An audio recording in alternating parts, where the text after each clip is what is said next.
My sister pointed a gun at me and said, "Sign the papers or else." My dad watched silently.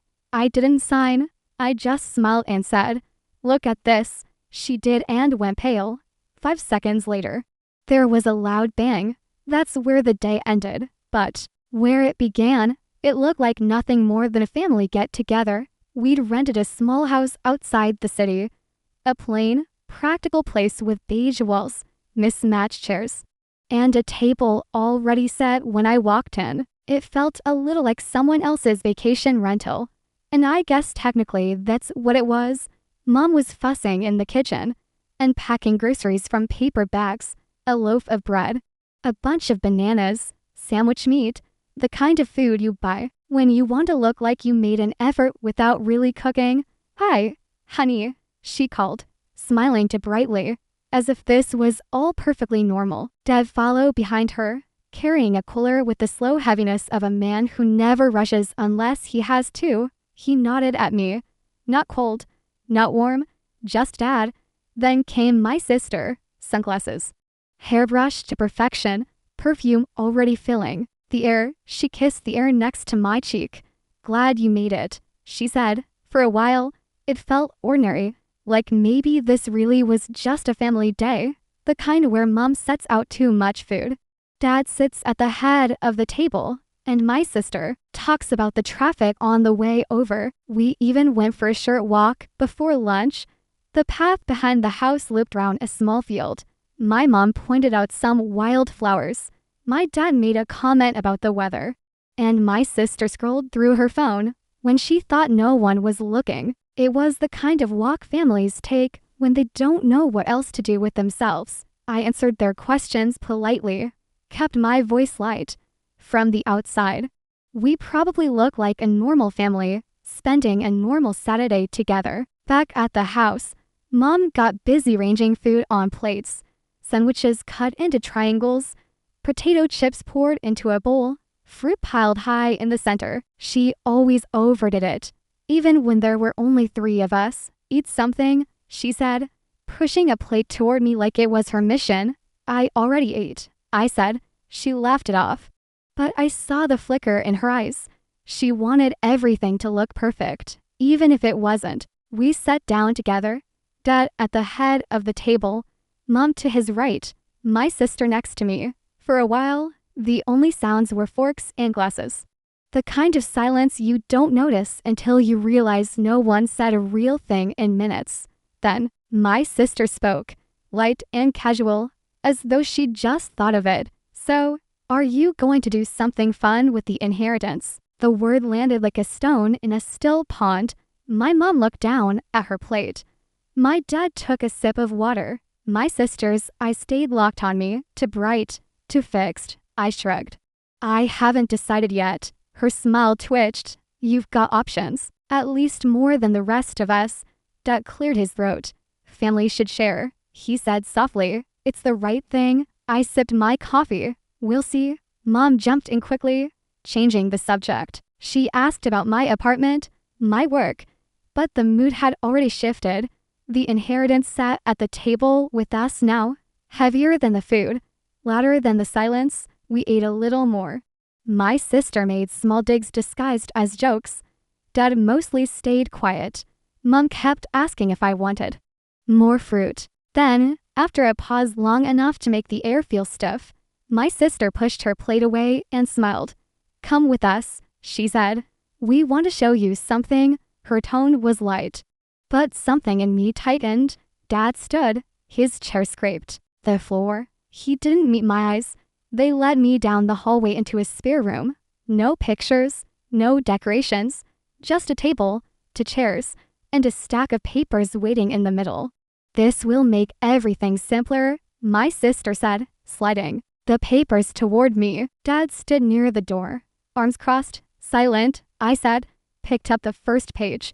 Legal words stacked neatly across the paper. I flipped to the second, then the third. My breath slowed. It was a waiver, a document stating I gave up all rights to the inheritance and transferred everything to them. Not a share, not even a split, everything. I let out a dry laugh. "Are you serious? You actually expect me to sign this?" My sister didn't flinch. It's what he would have wanted. Really? I asked. Did he send you a memo? Dad's voice was sharp. Don't be difficult. It's not difficult, I said. It's ridiculous. The pen sat waiting on the table. My sister nudged it toward me. Let's be adults, she said. We can do this quickly and with dignity. Dignity? I raised my eyebrows. This is daylight robbery with stationery. Her face flushed. You don't deserve it. Maybe not, I said. But I'm not signing it. Her chair screeched as she stood. Sign it? No. The word hung there, bigger than it should have been. My dad's eyes narrowed. You'll regret this. I looked back at him calmly. I regret showing up, and then, in one smooth motion, my sister reached into her bag and pulled out a gun. The room went silent. Even the hum of the lamp seemed to cut out. From the kitchen, my mom's voice floated down the hall. It's almost ready. My sister leveled the barrel at me. Sign the papers, she said, or else. My dad stayed frozen by the door.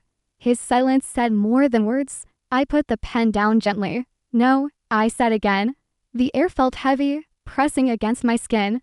Then I smiled, small, deliberate, and pointed past her to the corner of the room. Look at this. Her head whipped around. My dad followed. Their eyes landed on the black dot in the corner of the wall. My sister's face strained. What is that? Is that a camera? Say hello. I said, you're being filmed. She spun back, toward me, panic flooding her face, then back to the lens. You can't, she stammered, but stopped. The gun shook in her hands. She raised it toward the camera. Her voice cracked. Turn it off. Can't, I said. It's working fine. Her eyes darted from me to the lens. Desperate, she pulled the trigger. The bang ripped through the room. Mom gasped in the kitchen, dropping a spoon. The camera stayed standing, its little red light still glowing. My sister's eyes widened, confusion written all over her face. My dad stared at me, pale and speechless. I sat still, calm on the outside, everything else tight inside, and the camera kept watching, steady and unblinking. If you want to understand why that day with the gun happened, you have to go back a bit. I grew up in a family where I was the middle child, which already tells you most of the story. I wasn't the golden firstborn, and I wasn't the baby who could do no wrong. I was the one in the middle, the one who got lost in the shuffle. So, I made noise. That was my role. If I couldn't get noticed by being good, I'd get noticed by being bad. I was the kid climbing fences, sneaking out at night, jumping off sheds with an umbrella to see if it would slow me down. I wasn't suicidal. I just liked the rush. I liked knowing I was doing something I shouldn't. In a weird way, it was the only time I felt alive because at least then someone had to look at me. If I came home bleeding, at least my mom had to put down her magazine. If I mouthed off at dinner, at least my dad had to look at me. That was the bargain. I learned early on that bad attention was better than no attention at all. My sister hated me for it. She was older, the responsible one, the one my parents bragged about. She thought I was an embarrassment. Maybe I was, but she didn't just ignore me. She went out of her way to remind me how much better she was. Perfect grades, perfect friends, perfect smile. And then, behind closed doors, she'd twist the knife. Why can't you get it together? No wonder they don't trust you. My younger brother was different. Not exactly close, but he saw me. He'd sit with me, roll his eyes at our parents, and sometimes even cover for me when I did something stupid. He was the only one who made me feel like I wasn't completely alone in that house. By the time I was 18, I couldn't take it anymore. I packed a bag and left. No safety net, no college fund waiting, nothing, just me and whatever I could scrape together. It wasn't easy, but I preferred struggling on my own to suffocating at home. The one person I missed was my grandfather. He was nothing like the rest of them. He was nothing like the rest of them. Where my parents cared about looking good, Grandpa didn't care at all. He wore the same clothes for years. His shoes were scuffed. He'd show up to birthdays with a card from the discount store and a handshake like he'd just dug her. Ditch, my mom used to mutter. He looks like a homeless man. My dad would sigh and shake his head like Grandpa embarrassed the family. But I liked him. I liked that he didn't play the same games as the rest of them. He didn't try to impress anyone. He didn't even seem to notice when people rolled their eyes. He'd tell me stories about his old jobs, the places he lived, people he knew, none of it glamorous, but all of it real, and I craved real. Sometimes when we went out for coffee, I'd pay for him because I thought he couldn't afford it. He'd smile at me like he knew something I didn't. Every once in a while, he'd say things that stuck. Like, even if I was rich, I'd live exactly the same. Because once people know you've got money, they stop seeing you. All they see is what they want from you. I always thought he was joking, just Grandpa being quirky. He lived until 96. When he died, it wasn't a shock, but it still hurt. He'd been the only one in that family who really saw me. So when we got called for the will reading, I didn't expect much.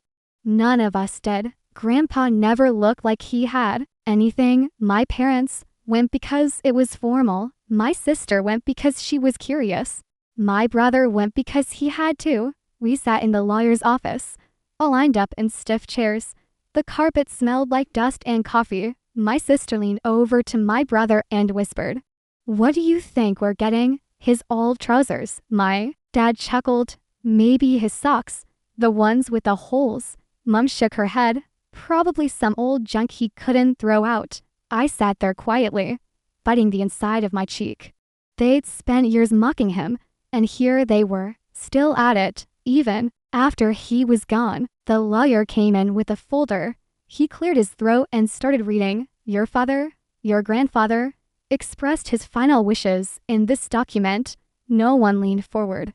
My sister checked her nails. My mom shifted in her chair. My dad sighed. Then the lawyer said my name. He wished to leave his estate to his granddaughter. The room froze. My sister blinked, then barked out a laugh. Her? What? His collection of coffee mugs. My dad frowned. What exactly did he leave her? The lawyer adjusted his glasses. Everything. Silence. You could have heard the carpet breathe. My sister smirked. Everything? What? A couple $100. The lawyer glanced at his papers. The estate is valued at approximately $8.5 million. The words hung there like a bad joke no one wanted to claim. Mom gasped. Dad sat up straight.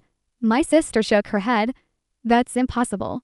She snapped. He had nothing. He wore the same shirt. For 10 years, he invested. The lawyer said calmly, for decades, modest amounts, consistent growth, compounding over time. It built into a substantial fortune. My dad's face went red. This is outrageous. I'm his son. That money should be mine. Mom nodded quickly. Or ours. Not just hers. My sister's voice sharpened. She doesn't deserve it. She didn't even do anything. I sat there, my hands folded in my lap. Pulse racing. For once in my life, they were all looking at me. Not invisible. Not ignored. Seen? I gave a half shrug. Guess he disagreed. That's when their eyes really burnt into me. My sister's fury, my dad's disbelief, my mom's disappointment. I'd wanted attention my whole life. This was not how I thought it would feel. The lawyer kept talking, explaining terms, details, whatever. I barely heard him. All I could hear was the silence around me, heavy with shock and anger. They had spent years laughing at him for looking poor. And now the man they mocked had left behind a fortune. And he'd left it all to me. And in that moment, I realized something. This wasn't going to end here. The bang was still hanging in the room like an echo that didn't know where to go. Nobody moved. My sister stared at the corner, waiting for the camera to fall. It didn't.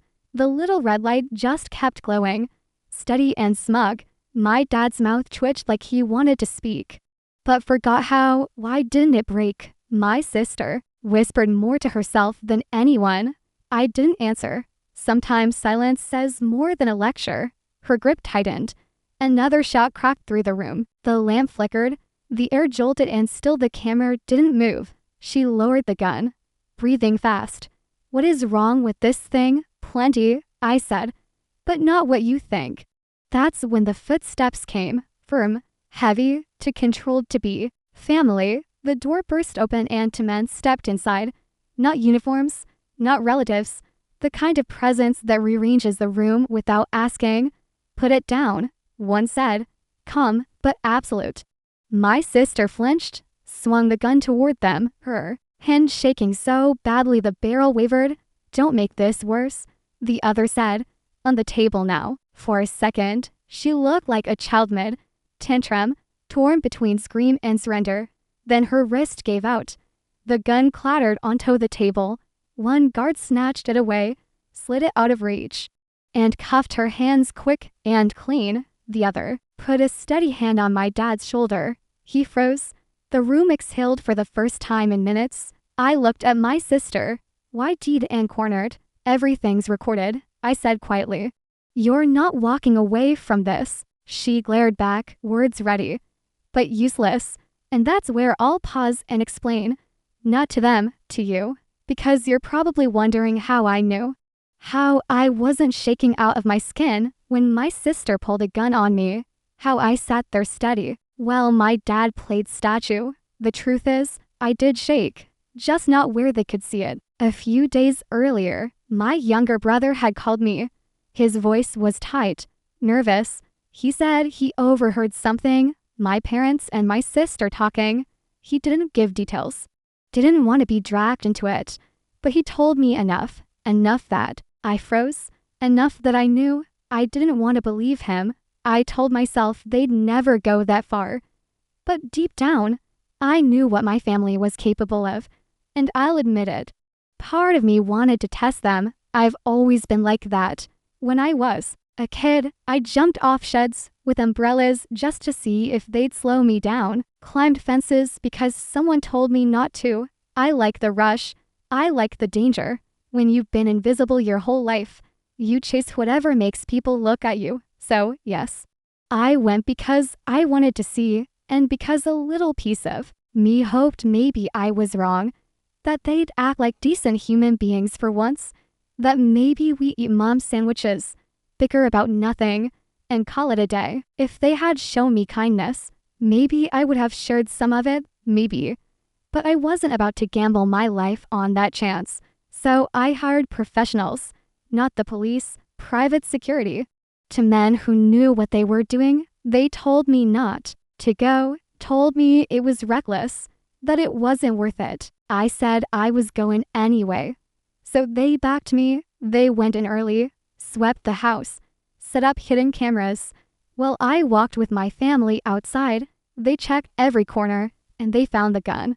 They didn't take it. They didn't need to. They just made sure it wouldn't fire the way my sister expected.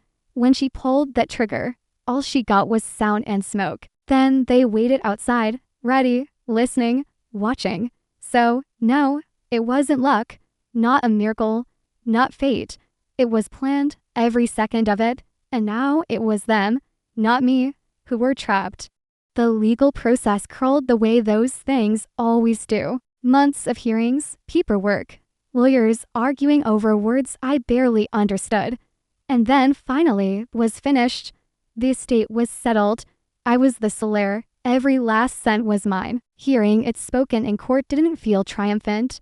It felt strange, like the ground shifted under me. And I was still waiting for balance. For so long, I'd braced myself for someone to take it away. Now there was no one left who could. My family's trials ran parallel to mine. My sister stood in court first. 7 years. The judge didn't mince words.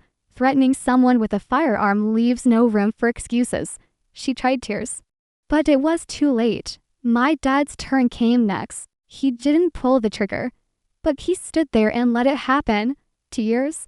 The look on his face said he thought silence was safer. He was wrong. My mom was last. She'd stayed in the background, convinced that would protect her. It didn't. Probation, community service, a record that would follow her anyway. I didn't celebrate. I didn't feel vindicated watching them be let out of court. I just felt tired. The kind of tired you only get after years of carrying weight you didn't ask for. But underneath the exhaustion was something else, space. For the first time, there was room to imagine a life that was mine. Not one they dictated. Not one built around being the overlooked child or the scapegoat. A life where I could decide what mattered. When I walked out of that courthouse, the cameras were still running. In my head, capturing a different kind of scene. No shouting, no papers shoved across tables, no guns pulled out of handbags. Just me stepping forward with nothing and no one holding me back anymore. 5 years later, my life looks completely different. After the trial ended, after the money was finally mine, I did something my younger self never thought possible. I built my own family. I got married. We have a little girl now. From the outside, we look like everyone else. A modest house in a quiet neighborhood. A sensible car in the driveway. Neighbors who chat about the weather and whose kids play in the street. To anyone watching, we're a middle-class family living a middle-class life. But the truth is that money changed everything. Quietly, I used it the way Grandpa would have wanted, smartly. Not loudly. I invested just like he did. I set up a trust fund for my daughter, not to spoil her, but to make sure she'll always be safe when she's grown. For now, she doesn't know how much we have. She doesn't need to. She's busy being a kid. And that's exactly how it should be. I didn't hoard it all for myself either. My younger brother, the one who warned me, got what he deserved too. I paid for his college, cleared his debts, helped him get his first apartment he never asked. And that's why I trusted him with it. Now he's making his own life, standing on his own 2 feet. As for me, I do spend it. I've traveled the world, Italy, Japan, even the Maldives. I've stayed in beautiful hotels, eaten food that still makes me smile when I think of it. I buy comfort when I want to, freedom when I need it. But when I'm home, I dress simply. I shop at the same grocery store as everyone else. To the outside world, nothing looks unusual. That's the way I like it because I finally understand what Grandpa meant. If people think you're rich, they'll only ever see the money. If they think you're ordinary, you get to live free. I still chase a little adrenaline now and then, skydiving, scuba diving, climbing mountains, but I do it safely. I've learned how to feed that part of myself without breaking everything else. At the end of the day, I don't need strangers to see wealth on me. I need my daughter to grow up safe, happy, and